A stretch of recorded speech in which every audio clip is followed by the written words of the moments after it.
Naitwa Mwalimu Julius Mabula, katibu mkuu wa chama cha walimu na wafanyakazi wa shule zisizo za serikali Tanzania TPTU. Serikali wana wajibu mkubwa kwa sekta binafsi kwenye mambo mawili. La kwanza, kuweka mazingira wezeshi kwa wawekezaji. Mimi nitazungumzia wawekezaji wazawa tu. Mazingira wezeshi kwa wawekezaji wazawa.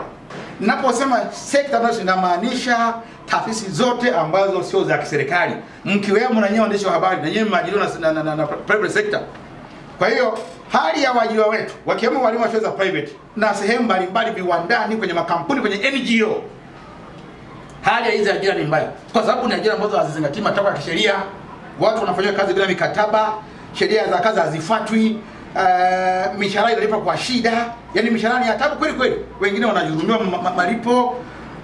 Eneo ambalo nitaenda kuhitimisha hotuba yangu ni hii, kwamba nini kifanyike kama sehemu ya kutatua tatizo hili kama nchi sasa, kwamba nini kifanyike. Sisi kama chama kwa kuangalia hali ilivyo ya wasomi wetu na namna walivyoanza kuunda hizi taasisi za kudai haki zao, ni muhimu kama nchi, na sisi kama wasomi wa nchi hii na kama vyama makili vya wafanyakazi, ni muhimu tukasimama kuzungumza na tukaishauri serikali.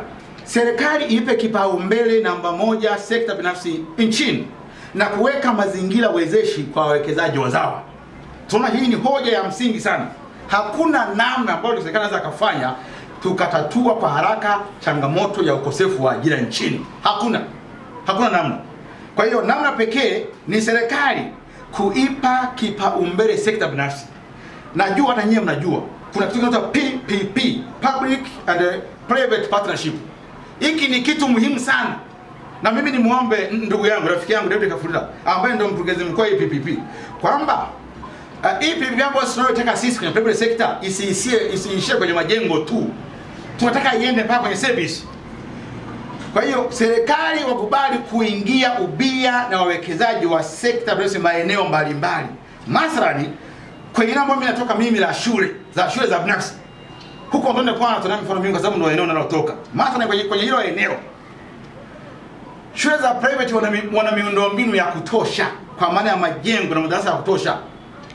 Kuna wengine mpaka asubuhi nilikuwa naongea nao, shule zinakufa sababu wanakosa wanafunzi. Kwa sababu shida nyingine kubwa kwenye shule za private, hawapelekei wanafunzi. Na tanisemi, unajenga shule, hatua ya kwanza, hatua ya pili uanze marketing, kutafuta wanafunzi. Kwa hiyo unakuta private schools wana madarasa ya kutosha, mengi yako wazi, shule zinakosa wanafunzi, zinakufa.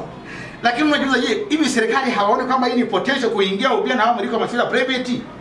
Badala ya kuwa kila mwaka tunajenga madarasa, tunaharibu pesa kujenga madarasa, kwa nini wasiingie ubia wanafunzi wakaenda huko na wakatumia capitation zile ambazo tunatoa kama walipokodi wa nchi hii serikalini, wakatumia zile kuwalipa wamiliki wa mashule, watoto wakasoma?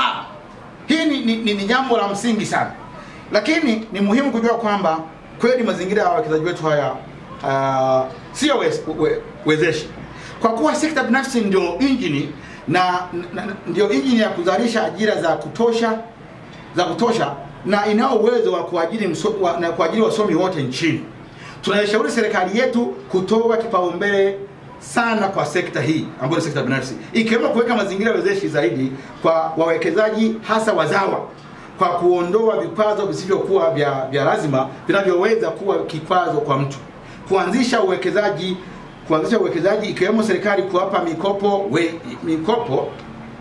wenye mawazo ya kuwekeza lakini hawana mitaji, pamoja na waliowekeza tayari lakini miradi yao inasuasua kwa kukosa fedha. Mathalan kwenye sekta ya elimu, kuna shule za watu binafsi nyingi tu huwa zinakufa au kufungwa kwa kukosa fedha za kujiendesha. Nimesema hili ni muhimu mtu ambaye anawekeza tumwangalie kwa jicho pevu